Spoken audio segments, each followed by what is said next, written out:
الأصدقاء الأعزاء، صديقات العزيزات في كل مكان، مرحبا، كل سنة وأنتم سالمين. إن شاء الله سنة 2026 تكون سنة خير عليكم وعلينا جميعا. السنة الماضية فاجأتنا آه، ب آه، بوضع أبو محمد الجولاني بديلا وخليفة لبشار الأسد. هاي السنة 2026 بدأت بخلع رئيس الفنزويلي بعملية عسكرية أمريكية،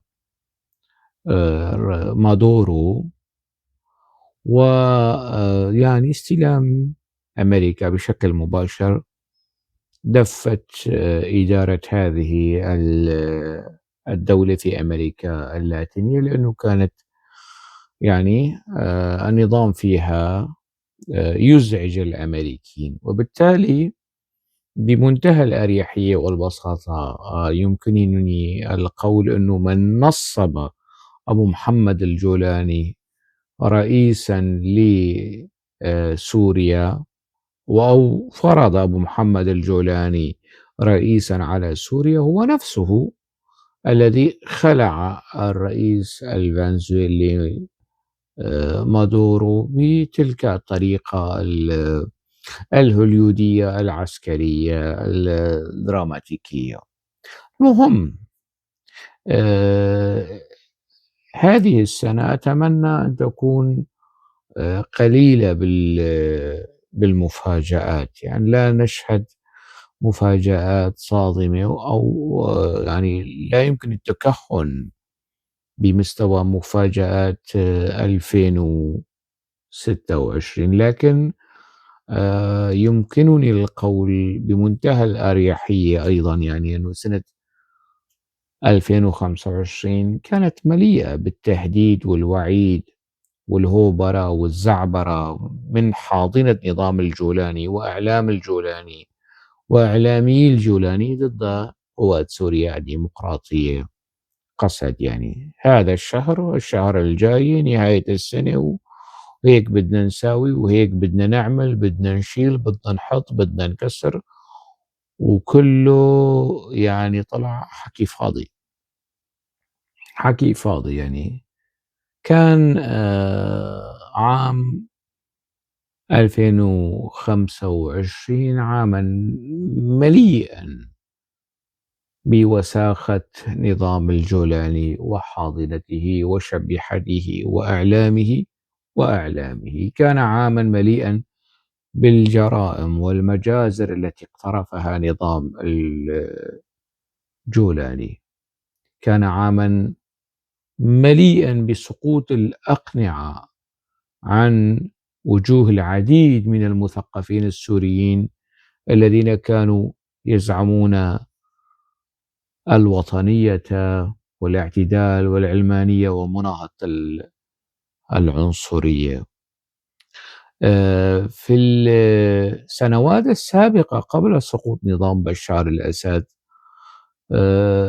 قرأت مقالا للكاتب والباحث والسجين السياسي السوري المعارض ياسين الحاج صالح، أعتقد كان عنوانه فيدرالية من دون فيدراليين، وكان ينتقد يعني دعاة الفيدرالية وطرح الفيدرالية وقت ذاك. لكن كل السنوات التي سبقت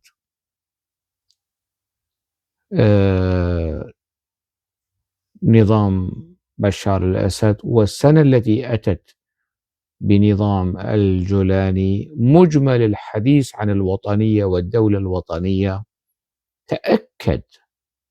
تأكد أنه حديث عن الوطنية بدون وطنيين سوريين، مع الأسف الشديد. يعني لماذا أقول ذلك؟ لأنه الانحياز للقومية الكردية ضد العرب، أو الانحياز للعرب ضد الكرد، أو الانحياز للمسلمين ضد المسيحيين، أو الانحياز للسنة ضد الدروز والعلويين والمرشدية، كل هذه الانحيازات، هذه التخندقات تشي وبل تفقأ الأعين بانعدام وجود وعي وطني وخطاب وطني ونفس وطني في مسألة إدارة الاختلاف ومعالجة المشاكل الناجمة عن هذا الاختلاف التي يتحمل مسؤوليتها النظام السابق والنظام الحالي. يعني على مستوى ال المفكرين اللي بيشتغلوا حقل المعرفة والفلسفة، على مستوى المثقفين والأدباء، الكل صار آآ يخوض في النتائج ويصدر أحكام قيمة أخلاقية وطنية وثقافية قياسًا على النتائج، ولا ينظر في الأسباب التي أفضت إلى هذه النتائج. وبالتالي يعني كان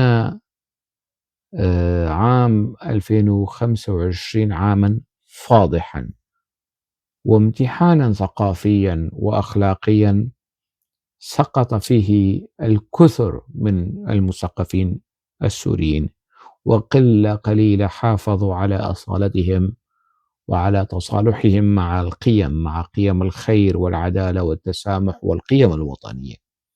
الكثير سقط.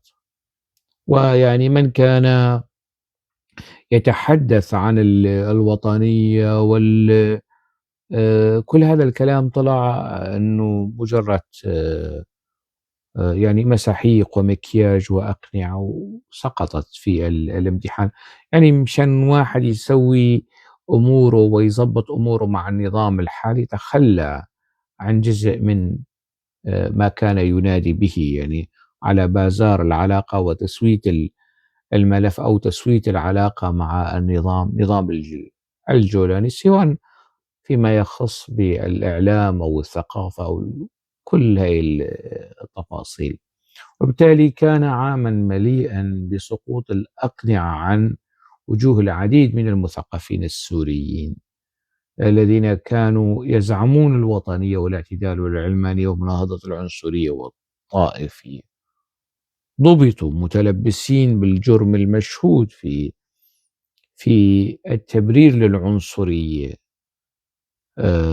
والتبرير للطائفية بشكل مباشر أو غير مباشر. كان عاما مليئا بشيطنة الفيدرالية واللامركزية والكرد والتهجم على السنة الكيوت وعلى العلويين وعلى الدروز، والأمثلة على ذلك يعني يضيق المقام يعني بحصرها.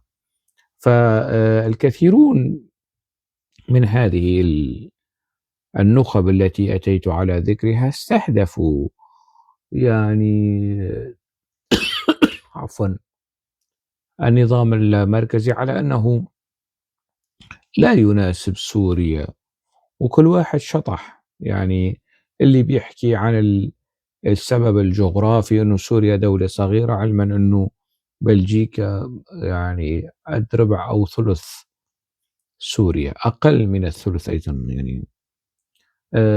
لكنها دولة فيدرالية منذ أكثر من قرن يعني.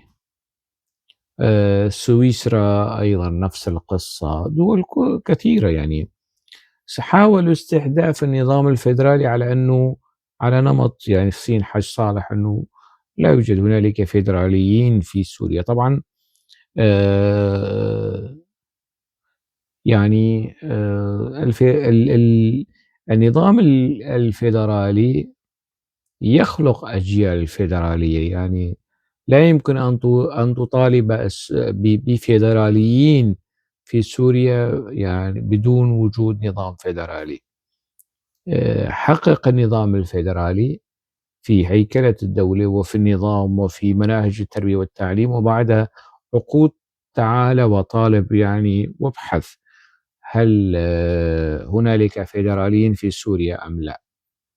يعني لا يمكن وضع الحصان أمام أو العرب أمام الحصان، ثم مطالبة الحصان عن سبب توقفه يعني، وسبب إنه عجلات العربة لا تتحرك لأنه القياس غلط يعني. مهم جرى استحداث، يعني لم يُخضع الأمر على ما يعني على بساط النقاش والتحري، إنه يعني دول كثيرة جرّبت. تعالوا نستفيد من تجارب هذه الدول، حتى التي فشلت فيها الفيدرالية، نبحث عن أسباب الفشل، وهل هذه الأسباب تنطبق علينا؟ يعني ولكن الأسباب الناجحة للفيدرالية في بلدان أخرى أيضًا تنطبق علينا، لم يُؤخذ بها، أُخذ فقط بأسباب الفشل التي لا تنطبق على الواقع السوري يعني، على أنه النظام الفيدرالي فاشل.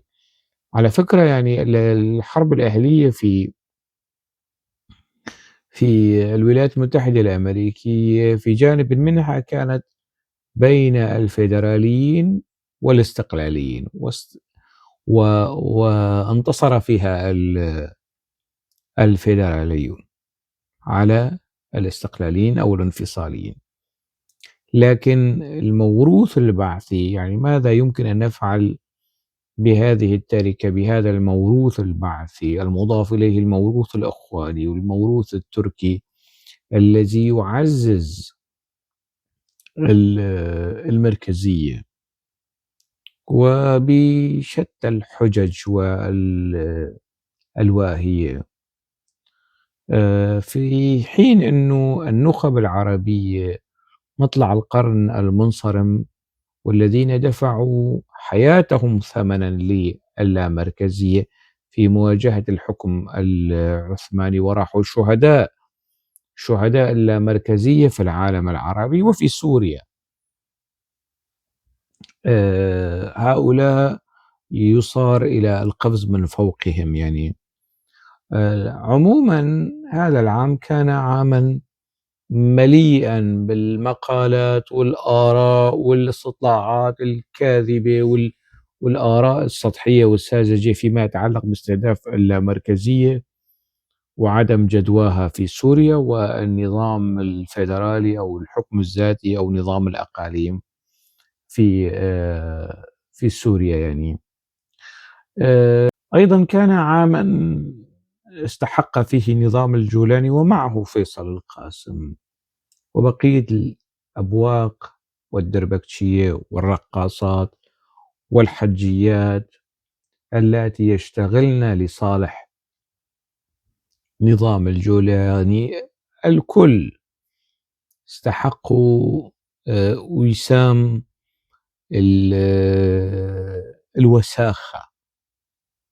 الوساخة الإعلامية، الوساخة الثقافية، الوساخة السياسية، للتضليل والتزمير للنظام الحالي، ليس لشيء يعني عدا عن كونه يعني يمثل ال ال ما يقال ويسوق أنه يسمى العرب السنة أو الأغلبية يعني. هذا النظام لأنه يمثل الأغلبية العربية المسلمة السنية، الكل اجتمعوا على تلميع وتنصيع هذا النظام بدلا من نصحه، بدلا من تقويمه، بدلا من إصلاحه يعني. الكل دفع بهذا الاتجاه، باتجاه أنه كل من ينتقد هذا النظام هو مستفيد من النظام السابق ومتضرر من النظام الحالي، وهو معادي وفلول وانفصالي وزئبقي وانبطاحي، وكل من يطبل لهذا النظام فهو وطني وحريص على سوريا وحريص على البلد. أتذكر عندما كنت أنتقد حزب العمال الكردستاني وقسد وأوجلان، كان يصفونني بالوطني وبالمثقف وبالحريص على سوريا وكل التوصيفات الجميلة اللبقة التي تخطر على بالكم. الآن عندما أنتقد نظام الجولاني ولا أنتقده من فراغ، يعني أنتقد نظام الجولاني طبقًا على سلوكياته وسياساته وممارساته ومذابحه ومجازره وجرائمه وانتهاكاته. خلاص فورًا صنفوني على أنني قسدي، على أنني انفصالي، على أنني قنديلي، نفس التسميات الخرقاء البلهاء التافهة التي يعني لا تستحق حتى الرد عليها يعني. وبالتالي من يدغدغ أو يحاول أن يتبنى سردية هذا النظام بالنسبة لهم مثقف، حتى ولو كان يعني ضعيف الموهبة، وطني حتى ولو كان عميل للنظام السابق، يعني يحمل أخلاق درجة، يمتلك قدرًا كبيرًا من الخلق ويعني السمعة الحسنة، حتى ولو كان يعني قواد أو شرموطة أو عرصة، أو بالنسبة لهم يعني كل هذه الأمور الماضي يسقط بشرط أن تكون مواليًا وطبالًا وقوادًا وشبيحًا للنظام الحالي، نظام الجولاني. الاعتبارات السابقة كل ما فعلته يسقط الآن، المهم أنت الآن تدعم النظام الجولاني أم لا؟ وبالتالي يعني هذا النظام كان يتعامل معي عندما كان معارضًا، أو الجهات أو المثقفين أو الصحفيين كانوا يتعاملون معي بأدب واحترام ولا باقة. الآن لأ، صاروا يتعاملون بشك وريبة، ويثيرون ظلال الشبهة علي على أنني انفصالي وكذا. طز يعني ما بيهمني، أنا لا آخذ شهادات حسن سلوك ثقافي ووطني وسياسي من مجموعة أقل ما يقال فيهم بأنهم شبيحة نظام طائفي مجرم، فظّع وأجرم في حق السوريين بنفس القدر الذي فظّع وأجرم النظام السوري السابق في حق السوريين. وبالتالي لا تهمني شهادات حسن السلوك من هؤلاء يعني. يبدو الآن أنه المفاوضات بين قسد ونظام الجولاني وصلت إلى مرحلة متقدمة. ص أنا مع مبدأ المفاوضات ومع مبدأ الحوار لحل المشاكل، لكن هذا لا يعني بأنني مع نظام الجولاني حتى ولو اندمجت قسد يعني. نظام الجولاني ينبغي أن يكون على قطيعة مع تركة ال النظام السابق، بقسد بدون قسد.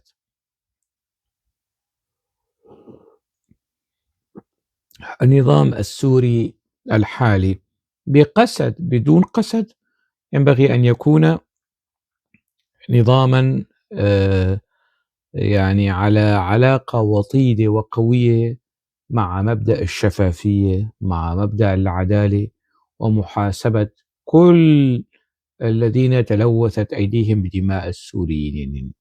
هل يقوى نظام الجولاني مع انضمام قسد على محاسبة أبو الميش وأبو عمشة وسيف بولاد وكل من أجرموا بحق السوريين في الشمال السوري؟ وقت ذاك يعني قسد ستكون أيضا يعني على امتحان أخلاقي وسياسي مع هؤلاء المجرمين والقتلة والإرهابيين، واللي تلاحقهم عقوبات في الاتحاد الأوروبي وفي المملكة المتحدة. وأيضا أنا قضية ليست أنه قسد موجودة في السلطة ولا لا.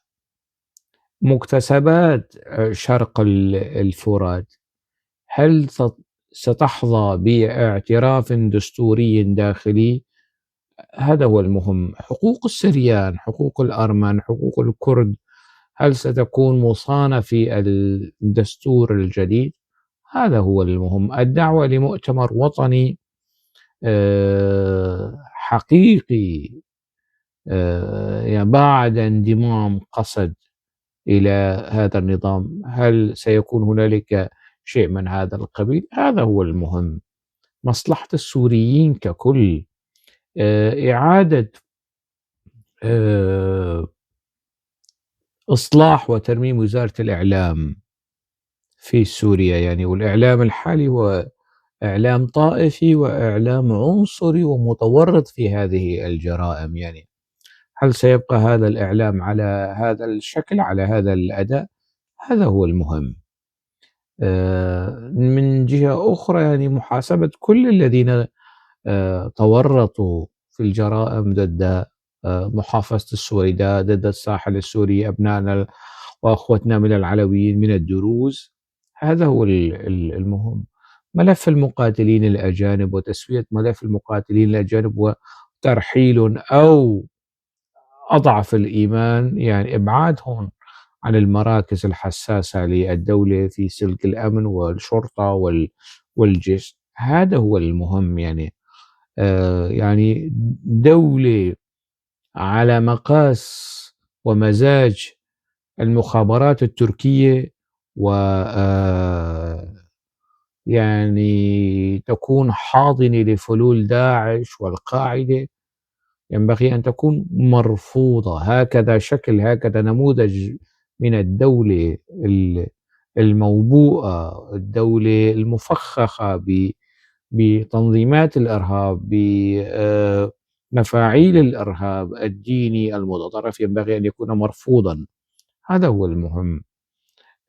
إن لم تكن سوريا على هذا النحو ستكون يعني محل انتقاد وموقف نقدي مني، سواء كانت قسد موجودة أو غير موجودة في سوريا يعني. المهم المفاوضات كما يقال أنه وصلت إلى مرحلة متقدمة، والأتراك يتدخلون في كل شاردة واردة يعني. دائما مرجعية الجولاني ليست مرجعية وطنية ومرجعية خارجية، مرجعية تركية يعني. أغلب قيادات الدولة الآن في الصف الأول من الوزراء والمسؤولين هم حملة للجنسية التركية، وولاؤهم لتركيا ومرجعيتهم تركيا. إذن تركيا التي تقود المفاوضات مع قسد وليس الجولاني. يعني كل ما وصلت إلى مرحلة متقدمة يصار إلى نقل المقترح السوري إلى الأتراك، نوافق لا نوافق نقبل تعديل، التعديلات كلها تأتي من الأتراك. وسبب التأخير في هذه المفاوضات هو تركي، منشأه تركي يعني. لا يعلنون هم يهددون قسد بالسيف التركي، بالقوة التركية. ما عندهم هاي القوة العسكرية يعني التي تضاهي أو يمكن أن تتغلب على قسد يعني. ما هي ذخيرة حسن الدغيم وغيره والأخوان كي يهددوا قسد؟ مستودعات الأسلحة التركية. فهم في الأصل مزاجا وميلا وسياسة ليسوا وطنيين. هم ولاؤهم لتركيا أكثر من ولائهم للسوريا يعني. هم يتحججون بالولاء الوطني السوري لكنهم سوركيين، كانوا وسيبقون سوركيين في هذا الإطار. المفاوضات تمشي، وآمل أن تصل إلى منطقة تكون يعني مقبولة أو يمكن التعويل عليها والبناء عليها فيما يتعلق بسوريا متوازنة ترضي كافة السوريين. أتمنى أنه هذا العام، عام 2026، يكون يعني عاما لا يؤجل أزماته ومشاكله إلى العام الذي يليه، ونبقى في هذه الدوامة والمعمعة والمشاكل بالتقادم تتفاقم وتكبر يعني. آمل إنه هذه المفاوضات تفرح السوريين بحلول وانفراجات وطنية أو شبه وطنية تكون مرضية يعني، وتحاول تضميد الجراح وحل المشاكل بالتي هي أحسن يعني. التهديد والوعيد والزعبرة والهوبرة والعشاير والشغلات هاي كلها يعني اتضح إنه كله حكي فاضي يعني. جعجعة من دون طحن أقل ما يقال في هذا السلوك.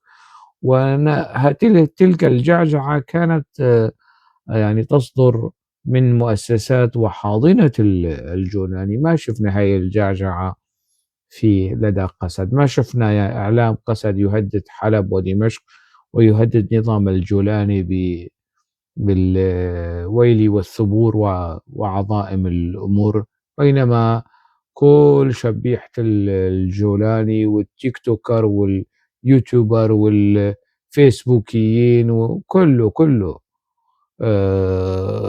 يعني صاروا وطنيين، وصاروا يفتحوا بالوعاتهم على قسد وعلى الكرد وعلى كل من يختلف مع هذا النظام يعني.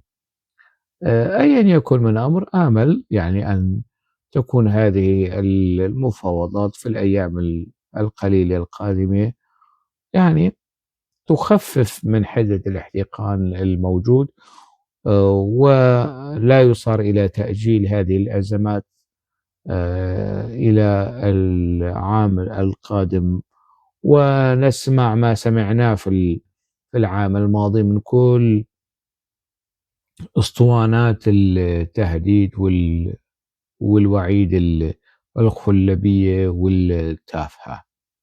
قام نظام الجولاني يستشهد بأوجلان، وصار أوجلان الآن حبيب قلب النظام الجولاني.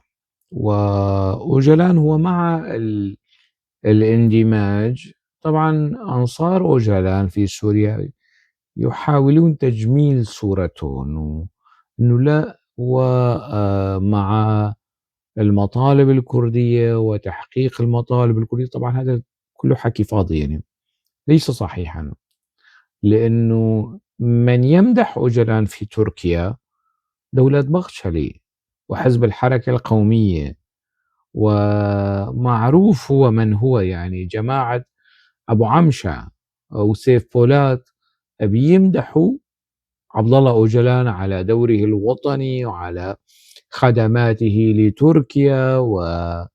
والآن لا أعلم إن كان من قبيل التندر والسخرية أنه دولة باغشلي أوصى رفاقه أن من يقود حزب الحركة القومية التركية ينبغي أن يكون أوجلان، يعني حريص على الكمال، دولة الكمالية، حريص على تركيا، على وحدة أراضيها، على توسعتها في الشرق الأوسط، ولعب دورها القديم يعني دورها القيادي والسلطة والهيمنة على زمن السلجوقي وعلى زمن العثماني. أوجلان في هذا الاتجاه يعني الآن، لأنه يطالب بالاندماج بدون قيد أو شرط، عمليا هكذا يطالب. لكن أنصار أوجلان يعني حفظا لماء الوجه والحياة يقولون لا، يحاولون تصدير صورة مختلفة لأوجلان. إعلام الجولاني، نظام الجولاني في الأيام القادمة، وسبق يعني أن سوق لرسالة أوجلان أبو محمد الجولاني في مقابلته مع الأخبارية. إعلام الجولاني ربما في الأيام القادمة يحاول الضغط على قسد بورقة أوجلان، بمطالب أوجلان، بطروحات أوجلان، على أن من يرفض الاندماج هو بالضد من مطالب أوجلان. طبعًا أوجلان يحاول أن يجمل إنه الاندماج الديمقراطي. شو الاندماج الديمقراطي؟ وين الديمقراطية عند نظام الجولاني؟ أصلًا كلمة الديمقراطية غير واردة في كل وثائق هذا النظام. كل وثائق الإعلان الدستوري، مقررات المؤتمر الوطني، الخطاب السياسي، خطابات الجولاني. إذا بنرجع لنص الخطاب، نص خطابات الجولاني كلها كلمة الديمقراطية لا ترد فيها. وأوجلان يطالب بالاندماج الديمقراطي. طبعا أوجلان عنده كل شيء ديمقراطي، يعني قهوة ديمقراطية، إسلام ديمقراطي، ورق ديمقراطي، إضاءة ديمقراطية، شو كمان، مناديل ورقية ديمقراطية، كل شيء عنده ديمقراطي يعني. المهم، لماذا الأتراك يصرون على نزع سلاح قسد أكثر من إصرارهم على نزع سلاح حزب العمال الكردستاني؟ لأنه سلاح قسد يمسك بالأرض. سلاح حزب العمال الكردستاني بماذا يمسك؟ مجموعة من الكهوف والجبال، يعني إن بقي هؤلاء المسلحين 100 سنة أخرى، قرن قرنين، ماذا يعني سيزحزحون من تركيا يعني؟ لا شيء. بينما في منطقة شرق الفرات هنالك مقومات دولة: سلاح، اقتصاد، جغرافيا، ومياه، وحدود مفتوحة على كردستان العراق. كل هذه التفاصيل تركيا تخشاها، لأن هذا السلاح لا يشبه سلاح حزب العمال الكردستاني، لا، مختلف، لأنه يسيطر على الأرض، لأنه يحاول أن يخلق أرضية سياسية ومكتسبات سياسية في سوريا. نفس سلاح البيشمركة في كردستان العراق الذي رسخ وثبت الفيدرالية في الدستور العراقي بعد سقوط نظام صدام حسين. وبالتالي تركيا تخشى من ذلك: نظام فيدرالي في كردستان العراق، نظام شبه فيدرالي حكم ذاتي أو لا مركزية في الشمال السوري. هذا يخلق ضغطا مضاعفا معنويا وسياسيا على تركيا أن تغير من نفسها هي أيضا. يعني في تركيا نحو أو ما يزيد عن 20 مليون كردي. تركيا تخاف من سلاح قسد لأنه ليس سلاح الكهوف والجبال، لا، هو سلاح المدن وجبهات مدعومة من الولايات المتحدة الأمريكية، مثل ما كانت منطقة كردستان العراق خاضعة للحماية الجوية الدولية شمال خط العرض 36 بعد حرب الخليج الثانية. عدا عن ذلك، أنه هذه القوى، قوات سوريا الديمقراطية، تحظى بعلاقات دولية وازنة مع الاتحاد الأوروبي، مع المملكة المتحدة، مع الولايات المتحدة الأمريكية، وربما يعني مع إسرائيل أيضا، يعني ربما، لست متأكدا من ذلك. وحتى ولو كان هنالك علاقات مع إسرائيل، في تقديري لا حرج على قوات سوريا الديمقراطية في هذا الإطار، لأن نظام الجولاني يعني مش بس على علاقة مع الإسرائيليين، بل تنازل للإسرائيليين. قوات سوريا الديمقراطية إذا ساوت شوية علاقات مع إسرائيل، على ماذا ستتنازل؟ يعني قوات سوريا الديمقراطية لن تتنازل عن شبر من أراضي الشمال السوري للإسرائيلي، بينما نظام الجولاني تنازل عن الجولاني تنازل عن الجولان لكي ترضى عنه إسرائيل. وبالتالي لا حرج على قوات سوريا الديمقراطية على الإطلاق في إقامة علاقات مع إسرائيل. تركيا تخاف وإذا بتلاحظوا في الخطاب الإعلامي التركي دائما هنالك ثنائية أمريكا وإسرائيل، المؤامرة والعلاقات مع أمريكا والعلاقات مع إسرائيل ضد من؟ ضد قوات سوريا الديمقراطية يعني شيطنة هذه القوات، شيطنة هذه الإدارة بطريقة أو بأخرى. تركيا تخاف من هذا السلاح لهذه الأسباب مجتمعة، ولا تخشى شيئا من سلاح حزب العمال الكردستاني. وإذا بتلاحظوا في الخطاب الإعلامي للدولة التركية حاليا لا يصار إلى تكرار الحجج السابقة، أنه بحجة وجود حزب العمال الكردستاني داخل قسد والقنديليين داخل قسد. من يكرر هذه الأسطوانة؟ حسن الدغيم وأنصار حسن الدغيم وشبيحة نظام الجولاني. الإعلام التركي توقف عن هذه الهمروجة وهذه الأسطوانة والإحزوجة التافهة. يعني ما عاد الأتراك يستخدمون هذه الحجة، لا، هذه الحجة تعدت إلى مسألة العلاقة مع الأمريكيين ومع الإسرائيليين ومع الأوروبيين. ما عاد بيهمون حزب العمال الكردستاني، لأنه خرج من المعادلة عن طريق أوجلان. الآن الكل يخشى هذا السلاح لأنه يحظى باحترام. لا يوجد هنالك عنصر واحد من قوات سوريا الديمقراطية ملاحق دوليا، بينما نظام الجولاني لديه قيادات ملاحقة دوليا في الاتحاد الأوروبي وفي المملكة المتحدة. ما في هيك شيء لدى قوات سوريا الديمقراطية. هنالك انتهاكات نعم، لكن لا يوجد هنالك جرائم ومذابح مسجلة على قوات سوريا الديمقراطية بنفس المستوى المسجل على نظام الجولاني بعد استلامه للسلطة. تركيا تخاف وتخشى من ذلك. سمعة حسنة، علاقات جيدة، اقتصاد جيد، موارد مائية ونفطية وزراعة جيدة. كل هذه التفاصيل والمميزات تحظى بها قوات سوريا الديمقراطية ولا يحظى بها حزب العمال الكردستاني. الخشية الكبرى لتركيا من كل هذه التفاصيل، ويصار حاليا إلى تفكيك هذه المسائل عن طريق أوجلان، عن طريق زعيم حزب العمال الكردستاني. يسعون إلى تفكيك هذه المسائل ودمج هذه القوات داخل الجيش السوري. لكن حتى الآن هنالك نوع من الممانعة. يعني هنالك شيء من ما يمكن أن نسميه احترام أوجلان أو الحياء من يعني التصادم مع أوجلان، الدخول في صدام مع أوجلان. شيء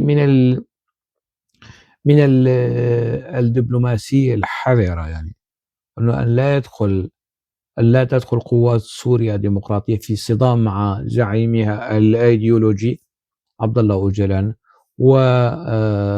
يعني أو تدخل في صدام مع تركيا.